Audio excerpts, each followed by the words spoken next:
Background के साथ भी लोग नजर आ रहे हैं। अब इसी सवाल के साथ संजय कुमार सिन्हा जी, मैं आपके पास रुख करते हुए, तेजस्वी यादव को आप सुन रहे थे, बार बार सिंचाई, पढ़ाई, दवाई से का रुख करते हुए 2 पन्नों की चिट्ठी भी उन्होंने प्रधानमंत्री नरेंद्र मोदी को लिखी है।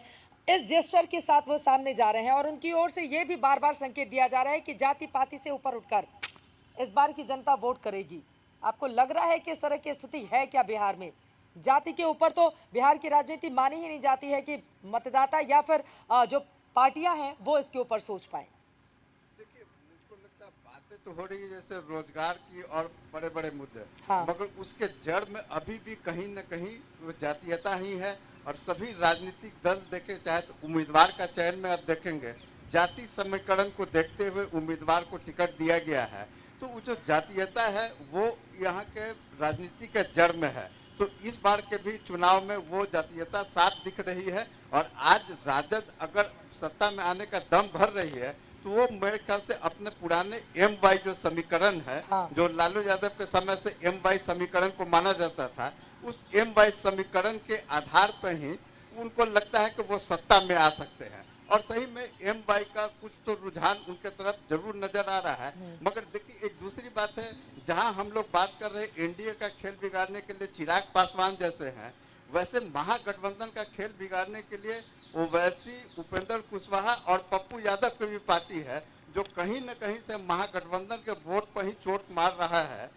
वो भी एक चर्चा का विषय है, उसके कारण भी उनको नुकसान हो रहा है। तो मेरे ख्याल से जातीयता है और दोनों तरफ में अपने उम्मीदवार का चयन उन्होंने जातीय समीकरण को देखते हुए किया है। तो बिहार की राजनीति जो पहले भी जातीयता के कारण जानी जाती थे, उसके जड़ में अभी भी वही है। और उसके ऊपर में जैसे आप कहें कि बात हो रही है रोजगार की और दूसरे मुद्दे के, समीर अहमद जी आपकी बात पे कुछ कहना चाह रहे हैं, लेकिन नित्यानंद राय साहब की तस्वीरें सामने आ रही है। आप देखिए, बीजेपी के बड़े नेता और इनको लेकर भी तरह तरह के कयास और खबरें लगातार मीडिया कर्मियों के भीतर छाई रही थी कि बीजेपी को ज्यादा सीटें मिलेंगी। तो क्या ऐसा हो सकता है कि नीतीश कुमार की जगह बीजेपी अपने चेहरे को आगे करे? उसमें एक नित्यानंद राय भी, कम से कम जो कार्यकर्ता हैं उनके बीच एक नाम सुजीत जी इस पर ज्यादा बता पाएंगे।